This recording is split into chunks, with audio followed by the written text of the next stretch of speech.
오늘 하나님의 말씀입니다. 사도행전 26장 1절에서 32절까지 말씀입니다.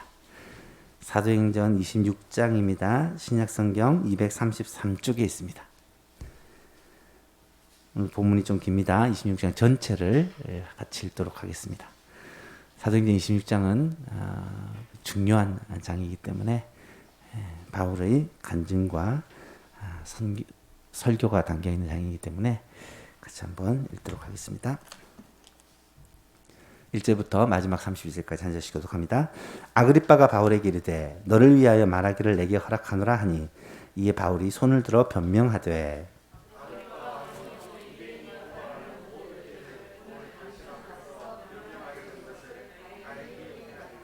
특히 당신이 유대인의 모든 풍속과 문제를 아심이니이다. 그러므로 내 말을 너그러이 들으시기를 바라나이다.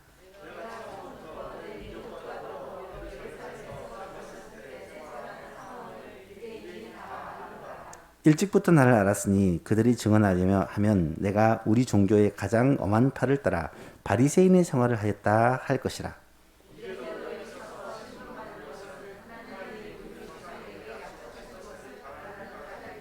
이 약속은 우리 12지파가 밤낮으로 간절히 하나님을 받들어 섬김으로 얻기를 바라는 바인데 아그리빠 왕이여 이 소망으로 말미암아 내가 유대인에게 고소를 당하는 것이니이다.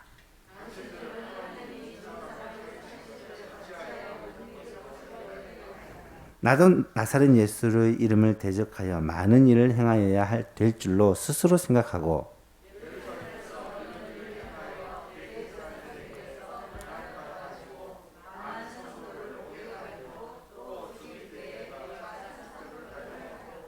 또 모든 회당에서 여러 번 형벌하여 강제로 모독하는 말을 하게 하고 그들에 대하여 심히 격분하여 외국 성에까지 가서 학해하였고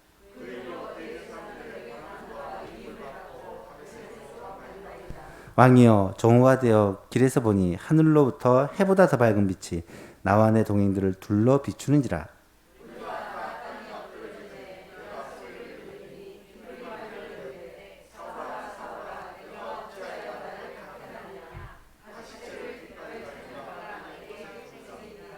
내가 대답하되 주님 누구시니까?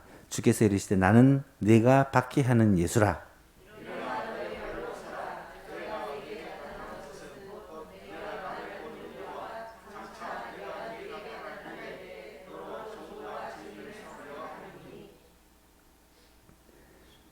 이스라엘과 이방인들에게서 내가 너를 구원하여 그들에게 보내어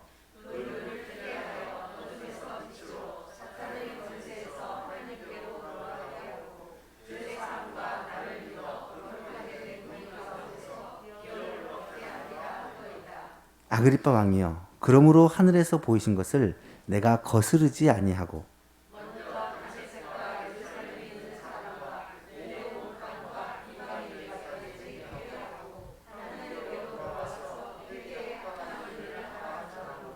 유대인들이 성전에서 나를 잡아 죽이고자 하였으나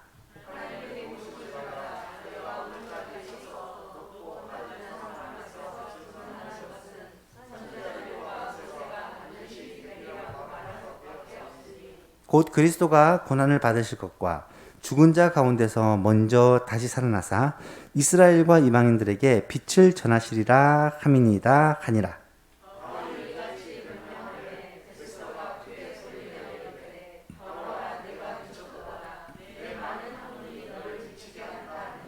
바울이 이르되 베스도 각하여 내가 미친 것이 아니요 참되고 온전한 말을 하나이다.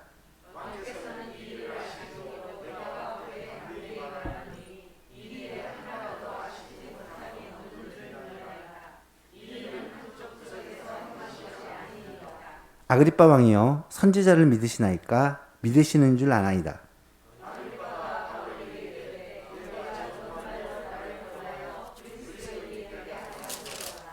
바울이 이르되 말이 적으나 많으나 당신뿐만 아니라 오늘 내 말을 듣는 모든 사람도 다 이렇게 결박된 것 외에는 나와 같이 되기를 하나님께 원하나이다 하니라.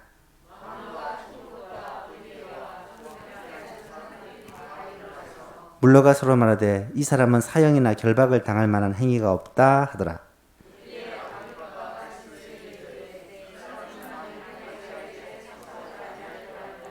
석방될 수 있을 뻔하였다 하니라.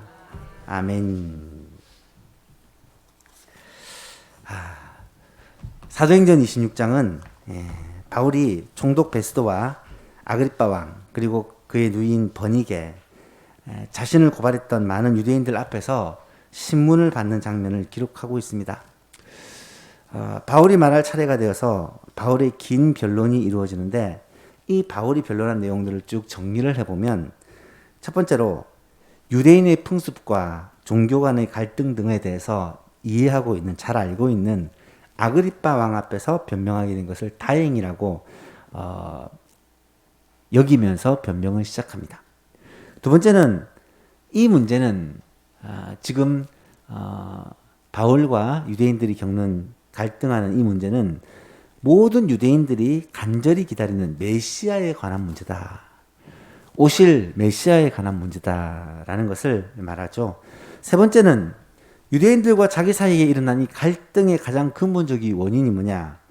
결국 우리가 메시아라고 믿는 그 나사렛 예수께서 죽으시고 부활하셨다라는 이것 때문에 지금 갈등이 일어나고 있다는 겁니다. 네 번째는 다메섹 도상에서 예수님을 만나고 회심하게 된 개인적인 간증을 얘기합니다.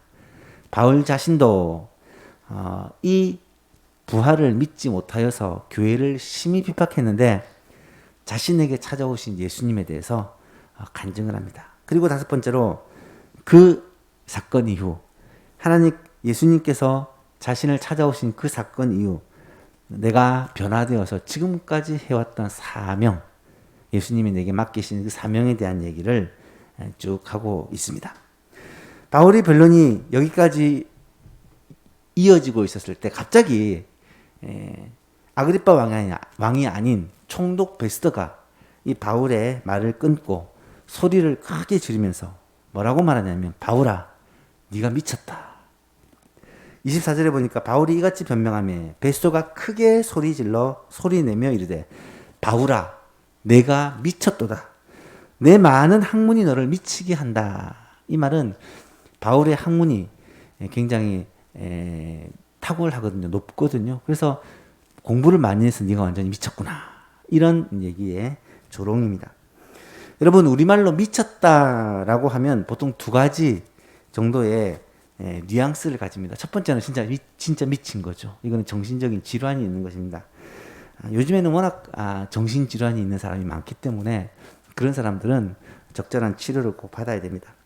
그런데 미쳤다는 또 다른 하나의 표현은 어떤 일에 너무 몰입하고 몰두한 나머지 완전히 변화되어 버린 것을 이야기한다고 말할 수 있습니다. 예를 들면 우리 아이는 게임에 미쳤다. 우리 엄마는 드라마에 미쳤다. 어떤 사람이 등산에 미치고 운동에 미치고 공부에 미치고 어떤 것에 완전히 몰입을 해서 그것에 시간과 에너지를 다 빼앗겨 버리는 과도하게 몰입하는 상태를 미쳤다. 이렇게 표현을 할 수도 있잖아요. 이것은 꼭 나쁜 의미라고 말하기는 그렇고 좋은 의미일 수도 있고 나쁜 의미일 수도 있습니다.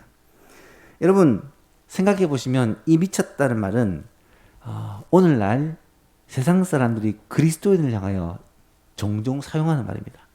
예수 믿는 사람들이 미쳤대요. 세상 사람들이 보니까 예수 믿는 사람이 정상이 아닌 것입니다. 왜 그렇습니까? 예수 믿는 사람이 예수님에게 너무 빠졌다는 거예요. 교회에 너무 빠졌다는 거예요. 성경에 너무 빠졌다는 거예요. 여러분, 이것은 어쩌면 우리에게 있어서는 영광스러운 별명일 수 있습니다.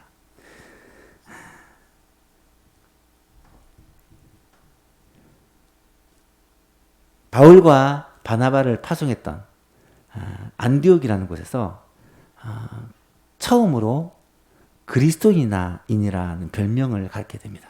이 말은 예수쟁이다라는 말인데 쉽게 말해서 저 사람들은 예수밖에 모른다, 예수에 빠졌다, 예수에 미쳤다라는 말이 바로 그리스도인이라는 조롱의 표현이었습니다. 여러분, 예수쟁이다라고 얘기하면 쟤는 예수밖에 모르고 교회밖에 모르고 그런 어떻게 보면 예수에 미쳤다, 예수라는 귀신에 씌였다. 이런 부정적인 표현을 사실 믿는 사람에게 가지는 경우가 많죠. 사도 바울이 어떤 사람이었습니까? 사도 바울은 본래 자신의 과거가 어두운 사람입니다. 사도 바울은 알지 못하고 깨닫지 못했을 때는 주의 교회를 엄청나게 핍박했던 사람이었습니다. 하지만 그는 그 과거를 참 아주 인정하고 회개하면서도 그 과거를 부끄러워하거나 그 과거를 감추려 하지 않습니다. 왜냐하면 그 어두웠던 과거가 하나님의 간섭이었으며 섭리였으며 바울을 변화시키기 위한 하나님의 그 계획이었다는 것을 바울은 알고 있기 때문입니다. 바울은 하나님께서 자기 인생을 통째로 사용하셔서 하나님의 사명, 하나님께서 하시고자 하는 일들을 이 바울을 통하여 이루신다는 사실을 알고 있었기 때문에 자신의 모든 삶이 소중했다는 것입니다. 여러분, 바울이 말한 이야기는 굉장히 간결하고 힘이 있습니다. 뜬구름 잡는 그런 애매한 얘기가 아니라 자신의 삶에 대해서 너무나도 확신을 가지고 그렇게 간증을 하고 있죠. 그런데 이 바울의 얘기를 들으면서 그 얘기를 듣는 사람들의 반응이 어떻게 보면 참 독특합니다. 그 중에 총독 베스도가 바울이 얘기를 가만히 듣고 있더니 갑자기 중간에 끼어들어서 뭐라고 말하냐면 네가 미쳤다 라고 이야기를 합니다. 총독 베스도라는 것을 우리가 앞에 살펴봤지만 로마의 관리인데 로마에서 파송한 총독인데 굉장히 일에 탁월한 능력을 가진 지도자고 상식적으로 생각할 줄 아는 그런 지도자라고 말씀을 드렸습니다. 하지만 이 총독 베스도는 헬라 문화에 익숙한 사람이었고 로마의 법에 익숙한 사람이에요. 로마의 총독으로 와서 내가 이 지역을 다스리는 것에 대해서 굉장히 우월의식을 가지고 있었던 사람이고 그래서 헬라 철학과 사상에 물들어 있는 이 사람이 바울이 전하는 얘기를 들어보면서 얼토당토하게 생각을 한 거예요. 여러분, 바울과 유대인들이 겪고 있는 문제가 무슨 문제입니까? 결국은 자신들의 법, 율법에 관한 문제요, 전통에 관한 문제요, 종교에 관한 문제라는 것을 알았던 거예요.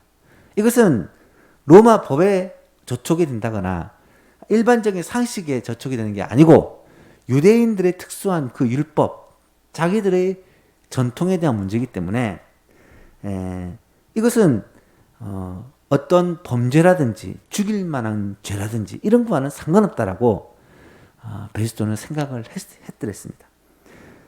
그래서 베스도는 이 바울이 무죄라는 것을 알고 있었던 것이죠. 그런데 베스도가 바울의 그 간증을 듣게 됩니다. 바울이 어떻게 예수님을 만났고 또 어떻게 이 사명을 가지고 세상을 다니면서 복음을 전하고 있는지 그 바울의 간증을 들으면서 바울을 향해서 이렇게 외치는 거예요. 바울아, 완전히 네가 미쳤구나. 너무나도 많이 배운 나머지 이제 머리가 헷가닥했구나. 이런 말을 하고 있는 거예요.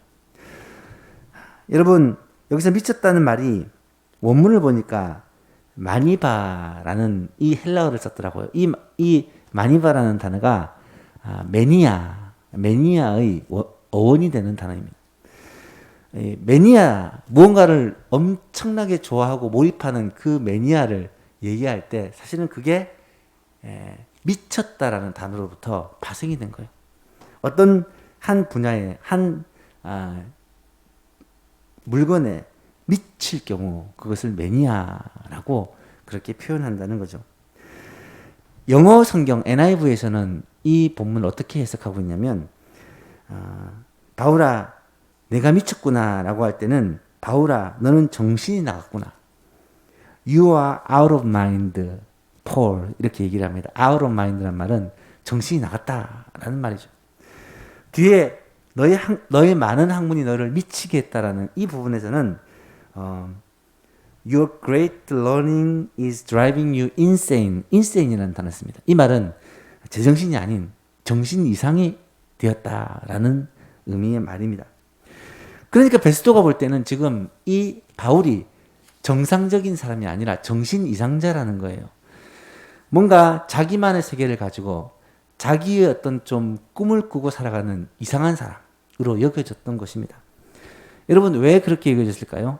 바울은 지금 그 유대인들과 목숨 걸고 싸우는데, 그 목숨 걸고 싸우는 그 문제가 아무것도 아닌 문제, 그냥 조금씩 양보하면 될 문제를 가지고 목숨 걸고 싸우고 있는 것이다. 예수라는 사람이 뭐 죽고 부활하는 것이 뭐 그리 대단한 건지, 그것 가지고 생명을 걸고 막 싸우고 있는 것을 보면서 이 베스토는 이해가 안 되는 거죠. 또 바울이 보니까 굉장히 공부를 많이 한 똑똑한 사람이라는 건 알겠는데, 그 똑똑한 머리를 가지고 왜 이런 하찮은 것에 올인을 하고 있느냐, 모든 것을 쏟아붓고 있느냐, 이게 이해가 안 된 거죠. 그래서 바울 보고, 야, 니는 제정신이 아니다. 그 정도의 지식과 능력 가지고 잘 먹고 잘 살고 성공하고 출세하려면 얼마든지 할 수 있는데, 니는 그거 종교 문제 그거 가지고 그렇게 목숨 걸고 그것 위해서 네 생명까지 바치고 살고 있느냐, 참 이상한 사람이다. 이렇게 헷가닥했다. 이렇게 생각을 한 것입니다. 베스토는 철저히 로마적인 헬라적인 사고방식을 가진 사람으로서 자기의 눈으로 바울을 보니까 바울의 간증과 바울의 행동들이 도무지 이해가 안 되는 거예요. 여러분, 이 말씀을 묵상하면서 우리는 자연스럽게 나 자신을 떠올리게 돼요. 우리의 모습을 돌아보게 됩니다. 저는 자연스럽게 떠오르는 추억이 있습니다. 20년 전에 2002년 제가 학교에서 선생님을 하다가 하나님께 부름을 받고 목회의 길을 걸어야 되겠다라고 결심을 했을 그 당시가 떠올랐습니다. 그때 하나님께 받은 이 콜링을 3개월 동안 기도하면서 확정을 하고 먼저 부모님께 말씀을 드리고 또 다른 사람들에게 이야기를 했습니다. 사람들에게 얘기했더니 아주 상반된 두 가지 반응이 나왔습니다. 교회 사람들은 하나같이 일천아, 네 그럴 줄 알았다. 그래, 더 가치 있는 일에 인생을 걸어야지. 아버지는 10년 만에 교사를 하다가 목회를 했는데 너는 3년 만에 교사를 하다가 목회를 하는구나. 그런 식으로 축하를 해줬습니다. 그런데 학교에 가니까 전혀 다른 반응을 보이는 것입니다. 제가 사립학교를 다니고 있었는데, 원래 사립학교는 처음에 기간제 교사 1년 계약을 하고 들어가서 몇 년을 하다가 실력도 인정받고 또 자리가 생기면 이제 정규 교사로, 평생 교사로 그렇게 발령이 됩니다. 제가 그때 2년째 사역을 하고 있었고, 다음 해 정식 발령을 학교에서 내려고 그렇게 준비를 하고 있는 가운데 제가 갑자기 사직서를 제출을 하니까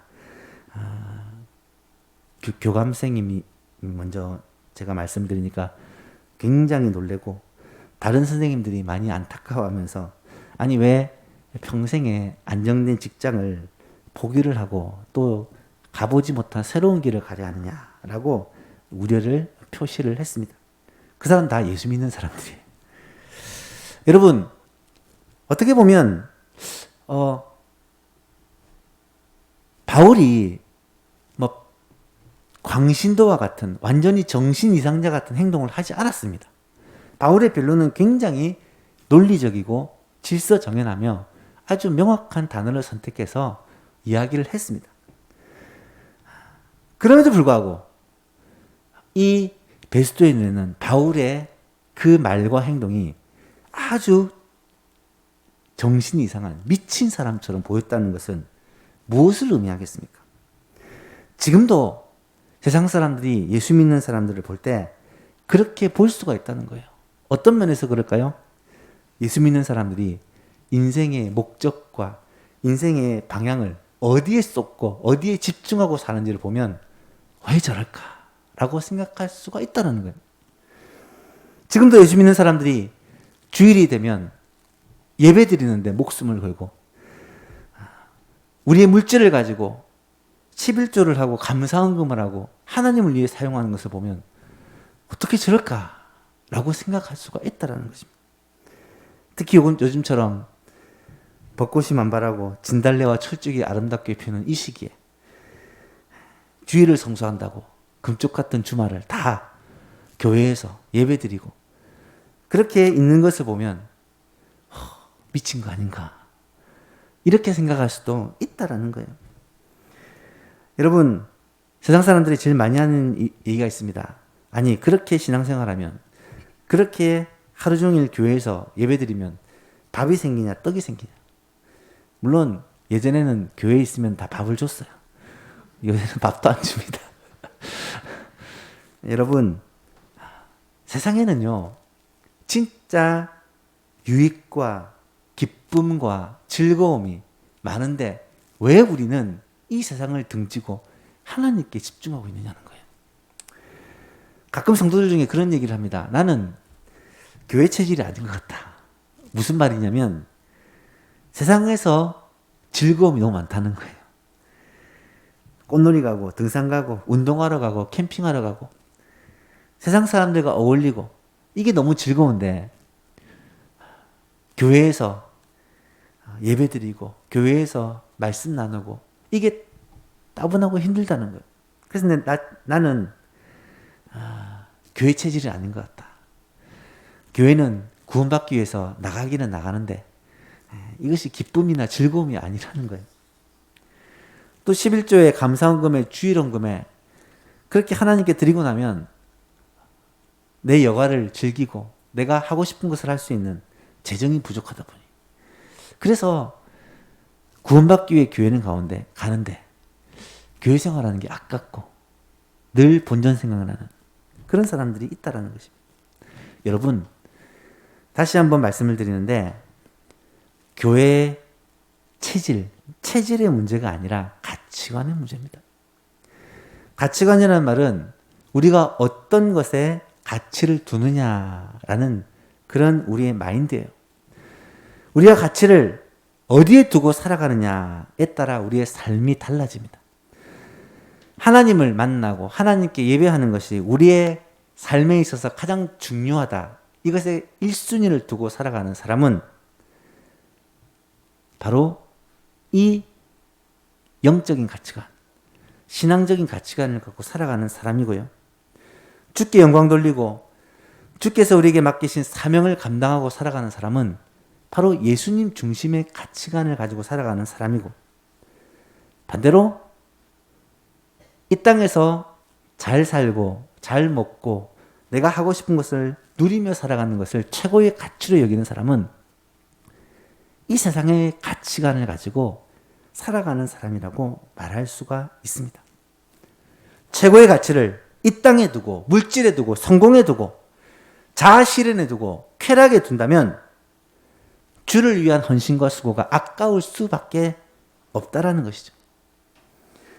여러분, 바울 사도는요 고린도서 15장 지난주에 살펴본 말씀에서 보면 이런 가치관이 어디서 나오느냐, 결국 부활 신앙이 있느냐 없느냐에서 나온다라고 얘기를 해요. 19절 말씀에 고린도서 15장 19절 말씀에 만일 그리스도 안에서 우리가 바라는 것이 다만 이 세상의 삶뿐이라면 모든 사람 가운데 우리가 더욱 불쌍한 자다. 여러분 이 말씀 이해하시겠죠? 이 세상이 전부라면 여기 앉아있는 우리는 제일 불쌍한 사람들이에요. 그렇지 않습니까? 50절 이하에 보니까 형제들아 내가 이것을 말하노니 혈과 육은 하나님의 나라를 이어받을 수 없고 또한 썩는 것과 썩지 아니하는 것을 썩은 것은 썩지 아니할 것을 위협으로 받지 못하느니라. 보라 내가 너희에게 비밀을 말하노니 우리가 다 잠잘 것이 아니요 죽고 끝나는 것이 아니요 마지막 나팔에 순식간에 호련히 다 변화될 것인데 나팔 소리가 나면 7번째 나팔이 울려 퍼지면 죽은 자들이 썩지 아니할 것으로 다시 살아나고 그리고 나서 그때 살아있는 우리도 썩지 아니할 신령한 몸으로 변화될 것이다. 여러분 부활장의 가장 마지막 결론이 무엇인 줄 아십니까? 같이 한번 읽어볼까요? 시작. 우리 주 예수 그리스도로 말미암아 우리에게 승리를 주시는 하나님께 감사하노니 그러므로 내 사랑하는 형제들아 견실하며 흔들리지 말고 항상 주의 일에 더욱 힘쓰는 자들이 되라. 이는 너희 수고가 주 안에서 헛되지 않는 줄을 알미라. 여러분, 이 땅의 전부라면요, 우리의 삶은 헛된 겁니다. 그런데 바울 사도는 이 땅이 전부가 아니라고 지금 목 놓아 외치고 있는 거예요. 사랑하는 여러분, 이 땅이 전부라면 어쩌면 우리는 세상에서 가장 불쌍한 자입니다. 하지만 정말 성경이 말하는 하나님의 나라가 있고 최후의 심판이 있고 부활이 있다면 우리는 세상에서 가장 복된 자라는 사실입니다. 부활신앙으로 충만하여 우리는 예수님께 좀 미친 사람이 되어야 할 필요가 있습니다. 예수님 매니아, 예수님에게 좀 빠져있는, 예수님을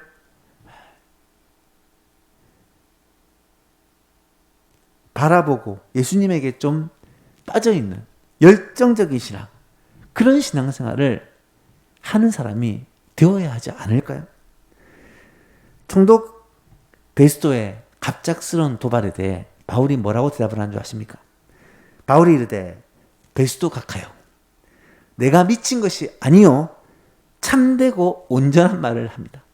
전에 성경에서는 내가 정신 차린 말을 한다. 지금 완전히 제정신이다. 그렇게 얘기를 하는 모습이 나타납니다. 나는 지금 아주 참되고 온전한 상태로 말을 하고 있다는 거예요. 표현은 안 했지만 내가 미친 것이 아니야. 당신이 모르는 것이야. 이 말입니다. 그러면서 갑자기 시선을 누구에게 맞추느냐? 아그리빠 왕에게 맞춥니다. 이게 중요해요. 베스도와 길게 얘기할 마음이 없습니다. 아그리빠 왕을 향해 지금 말하고 싶은 거예요. 이 말은 베스도는 더 이상 얘기해봤자 큰 소득이 없고 내가 지금 이 복음을 전하는 대상은 아그리빠 왕이다. 아그리빠 왕을 향하여 얘기를 하는데, 왜냐하면 이 아그리빠 왕은 원래는 이두메 출신, 그 에돔 출신의 사람이지만 헤롯이 유대인으로 개종을 해서 유대인의 그 삶을 살았습니다. 그리고 헤롯의 자녀들도 이 유대인으로서 유대인들을 다스린 것입니다. 그러다 보니까 유대인에 대해서 많은 것을 알고 있고 유대인들이 기다리는 메시아에 대해서도 잘 알고 있고 또 구약 성경을 알고 믿고 있었어요. 그래서 아그리빠 왕이 뭐라고 말하냐면, 왕께서는 이 일을 아시기로 내가 왕께 담대히 말하노니 이 일에 하나라도 아시지 못함이 없는 줄 믿나이다. 이 일은 한쪽 구석에서 행한 것이 아니니다. 아그리빠 왕이요, 이 일이라는 것은 메시아의 탄생과 메시아의 사역과 메시아가 하신 그 십자가와 부활을 의미하는 거예요. 아그리빠 왕이요, 선지자를 믿으십니까? 믿는 줄 믿으시는 줄 아나이다. 여러분, 선지자라는 것은 구약의 예언들을 아그리빠 왕이 믿습니까? 지금 구약의 그 예언을 통해 예수님을 증거하려는 거예요. 그랬더니 아그리빠가 순간에 탁 바울의 말을 끊습니다. 네가 작은 말로 나를 권하여 그리스도인이 되게 하려는도다. 아그리빠가 머리가 좋아요. 이 바울이 지금 나한테 복음 전해가지고 그리스도 증거하려는 거구나 알았어요. 그래서 네가 짧은 말, 몇 마디 말 가지고 지금 나를 설득해가지고 그리스도인 되게 하려고 하는구나. 그렇게 얘기하니까 바울이 뭐라고 대답하느냐. 29절. 이거는 꼭 여러분 마음에 새겼으면 좋겠어요. 같이 읽어봅시다. 시작. 바울이 이르되 말이 적으나 많으나 당신뿐만 아니라 오늘 내 말을 듣는 모든 사람도 다 이렇게 결박당한 것 외에는 나와 같이 되기를 하나님께 원하나이다 하니라. 아멘. 여러분, 지금 누가 재판장이고 누가 신문을 받는 사람인지 헷갈립니다. 아그리빠가 이 바울의 질문에 당황해서 뭐라고 대답하냐면, 네가 지금 적은 말로 나를 권하여서 그리스도인이 되게 하는 거다. 지금 나한테 전도하는 거지. 나를 설득하려는 거지. 그러니까 바울이 뭐라고 대답을 하냐면 기가 막힌 말을 합니다. 말이 적으나 많으나 그게 중요한 게 아니고 지금 내가 당신뿐만 아니라 지금 내 말을 듣는 모든 사람이 다 나처럼 되기를 원한다. 다 나처럼 되었으면 좋겠다. 내가 이렇게 결박당해 있는 것 빼고는 다 나처럼 되었으면 좋겠다. 이 말은 무슨 말입니까? 지금 내가 가장 복된 자이고 행복한 자이고 지금 내가 가장 좋은 그런 자라는 것을 바울이 얘기를 하는 거예요. 여러분 한번 생각해 보세요. 바울은 지금 죄수로 결박을 당해서 재판을 받고 있어요. 자기 앞에 놓여 있는 사람이 어떤 사람입니까? 한 나라의 왕 아그리빠 왕, 또 한 나라를 실제로 다스리는 총독 베스도, 어마어마한 사람들, 또 그 뒤에는 유대인의 최고 지도자들, 사내들인 공의 회원들이 쫙 앉아 있습니다. 그 사람들 앞에서 뭐라고 하냐면 당신들도 다 나처럼 되었으면 좋겠다. 정말로. 이 말은 하나님의 섭리하심을 나는 확신하고 있다. 내가 비록 지금 죄인의 몸으로 재판정에 서 있기는 하지만 오히려 부와 권력과 모든 것을 다 가졌다고 생각하는 당신들보다 나는 훨씬 더 복된 자고 행복한 자다. 왜냐하면 나에게는 믿음이 있고 소망이 있고 영생이 있고 하나님의 약속이 있기 때문입니다. 여러분, 이 얼마나 속 시원한 이 바울의 선포입니까? 바울은 정말 이것을 확신했던 사람입니다. 실제로 바울은요, 세상 사람들이 볼 때 흠모할 것이 없는 그런 사람입니다. 바울이 나이가 지금 이 시기가 60이에요, 60. 이제 지금으로서는 60이 젊은이지만 당신은 그 이제 인생의 거의 마지막입니다. 바울에게는요, 모아놓은 재산이 하나도 없습니다. 여러분, 나이 60인데 재산이 0원이에요. 결혼도 안 했어요. 자식도 없습니다. 심지어 종합병원이라고 불릴 정도로 바울은 몸에 질병이 많이 있었어요. 그런데 지금 그 어마어마한 사람들 앞에서 바울이 당당하게 외치기를, 나는 당신들이 다 나와 같은 사람이 되기를 원합니다. 나처럼 되기를 원합니다. 바울의 이 당당한 한마디, 너무나도 확신에 찬 한마디가 베스도의 마음을, 아그리빠의 마음을 흔들어 놓기 시작합니다. 내 삶이 당신들 삶보다 낫습니다. 아니, 내 삶이 당신들 삶보다 탁월합니다. 당신들도 나처럼 되었으면 좋겠습니다. 여러분, 이 얼마나 대단한 확신이고 자신감입니까? 이 말은 바울의 허풍이 아니라 진심이었다는 것을 베스도도 아그리빠도 모를 수가 없었다는 거예요. 그러자 베스도와 아그리빠가 어떤 반응을 보입니까? 30절 이하에 보니까 왕과 총독과 버니게가 그 함께 앉은 사람들이 다 일어나서 물러가 서로 말하되, 뒤에서 이제 속닥속닥 하는 거예요. 야, 이 사람은 사형이나 결박을 당할 만한 어떤 행위가 없었다. 죄가 없네 보니까. 이는 아그리빠가 베스도에게 이르되, 아그리빠가 베스도에게 이르되, 이 사람이 만일 가이사에게 상소를 하지 않았더라면 무죄로 석방할 수 있을 뻔하였다. 그런 얘기를 하는 겁니다. 바울에 대한 태도가 갑자기 바뀌죠. 그전에는 바울을 정치적인 목적으로만 이용하려 했다가 이 바울에 대한 두려움과 존경심이 그들에게 생기는 것입니다. 왜 그럴까요?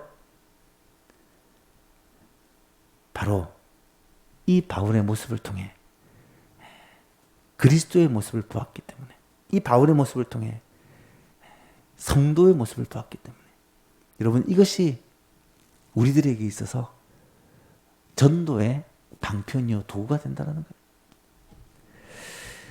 여러분, 그럼에도 불구하고 그들은 회개하고 예수님을 믿으려고 하지 않습니다. 왜 그런 줄 아십니까? 너무 가진 게 많았거든요. 누리는 게 많았거든요. 예수님이 한 번은 제자들에게 이렇게 말씀하세요. 예수께서 제자들에게 이르시되 내가 진실로 진실로 너에게 이르노니 부자는 천국에 들어가기가 어려우니라. 다시 너에게 말하노니 낙타가 바늘귀로 들어가는 것이 부자가 하나님의 나라에 들어가는 것보다 쉬우니라. 이런 부자가 왜 하나님의 나라에 들어가는 것이 어려울까요? 너무 버려야 되는 게 많거든요. 포기해야 되는 게 많거든요. 하나님의 나라에 그 영광과 그 가치를 깨닫지 못하면 이 세상의 모든 것들을 놓기가 쉽지 않거든요. 바울은 아무것도 가지지 않는 바울은 하나님의 나라를 소유하게 했기 때문에 그 모든 것을 가진 사람 앞에서 너무나도 당당하게 당신들이 나처럼 되었으면 좋겠습니다. 나는 사실 모든 것을 다 가진 사람입니다. 나는 이 땅에 살고 있지만 이 땅의 사람이 아니라 천지 만물을 다스리시고 천지 만물의 주인이신 하나님의 나라의 사람이요. 하나님의 나라를 상속받는 사람이요. 이 약속과 소망을 가진 사람입니다. 이 바울의 확신과 담대함이 바울을 신문하는 그들의 마음을 움직였던 거예요. 여러분, 하지만 이 재판의 결과는 아무런 열매가 없습니다. 이미 바울이 가이사에게 상소를 했기 때문에 바울은 가이사에게로 이송이 될 거고요. 이 재판은 별 성과 없이 마무리되고 맙니다. 하지만 실망할 것이 없습니다. 왜냐하면 주님은 지금 바울을 로마로 보내기 위한 계획을 진행하고 계시기 때문입니다. 여러분, 어떻게 보면 이런 일련의 일들이 헛수고와 같고 또 억울하고 불합리한 일처럼 보이지만 주님은 지금 바울로 하여금 하나님의 그 계획과 뜻에 눈을 뜨게 하시고 또 적절한 훈련을 통해서 준비시키신 후에 로마에 보내어서 로마에서 전 세계의 중심 로마에서 복음을 전하여 이 복음을 전 세계로 퍼뜨리는 그런 도구로 사용하실 것이기 때문입니다. 여러분, 어려워 보이고 불합리한 삶을 살고 계십니까? 나는 왜 이렇게 되는 일이 없지? 모든 일이 꼬여나갈까라고 생각하시는 분이 계십니까? 여러분, 잊지 마십시오. 하나님은 지금도 일하고 계십니다. 나의 주 하나님은 지금도 나의 삶에 그 관심과 하나님의 간섭을 베풀고 계십니다. 주님은 지금 나의 인생을 주님의 뜻 가운데 좋은 길로 인도하고 계십니다. 우리가 주님 안에만 있으면, 우리가 하나님을 믿고만 있으면 말입니다. 때로는 좀 답답해 보일 수 있고, 때로는 나 자신이 너무 초라해 보일 수도 있지만, 로마뿐 아니라 전 세계를 변화시킬 하나님의 그 계획은 지금 죄수로 신문받는 그 바울 안에서 역사하고 계시는 하나님의 역사여 능력이라는 것입니다. 이 믿음을 가진 자, 이 소망을 가진 자는 반드시 하나님께 쓰임을 받게 되어 있습니다. 말씀을 맺습니다. 사랑하는 예수만 교신 여러분, 오늘 이 바울의 모습을 통해 우리는 무엇을 깨닫게 됩니까? 확신에 찬 삶, 믿음으로 충만한 사람, 성령의 이끄심을 받는 사람이 얼마나 힘있고 아름다운지를 우리는 깨닫게 됩니다. 바울을 통해 그리스도의 삶이란 바로 이런 삶이다라는 것을 우리에게 보여주는 것 같아요. 모든 그리스도인은 예수님께 대하여는 매니아가 되어야 합니다. 예수님께 대하여는 미친 사람이 되어야 돼요.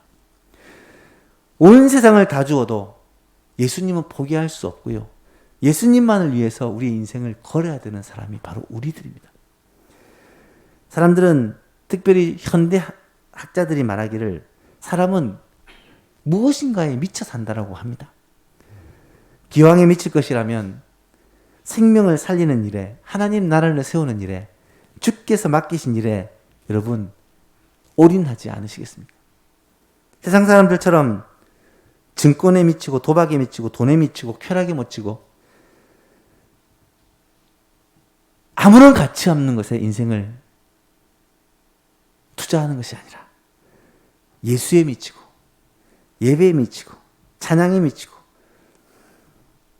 전도에 미치고 주님 맡긴 사명 감당하는 일에 우리가 한번 올인해서 살아보지 않겠습니까? 광적인 신앙생활, 좋은 표현은 아니지만 저는 열정적인 신앙생활이 꼭 필요하다고 믿습니다. 예수를 믿으려 한다면 적당히 믿지 마시고 제대로 믿는 저와 여러분 될 수 있기를 바랍니다. 정말로 주님을 위해서 나의 마음과 삶과 에너지를 좀 집중하여 주님께서 나를 통하여 하시고자 하는 모든 일들을 그렇게 넉넉히 감당해내는 능력 있는 그리스도인, 파워풀한 그리스도인 될 수 있기를 주님의 이름으로 축복합니다. 바울이 왕 앞에서, 바울이 총독 앞에서, 바울이 사내들인 공회원들 앞에서 당당하게 외쳤듯이 내가 결박당한 것만 빼고 당신들이 다 나와갔기를 나는 원합니다. 여러분, 이런 당당한 선언이 나는 세상에서 가장 복된 자요, 가장 행복한 자요. 나는 당신들보다 훨씬 복된 사람입니다. 이런 진정한 예수 매니아가 이 자리에 계신 모든 성도님들이 다 될 수 있기를 우리 구주 예수님의 이름으로 축복합니다. 찬송가 502장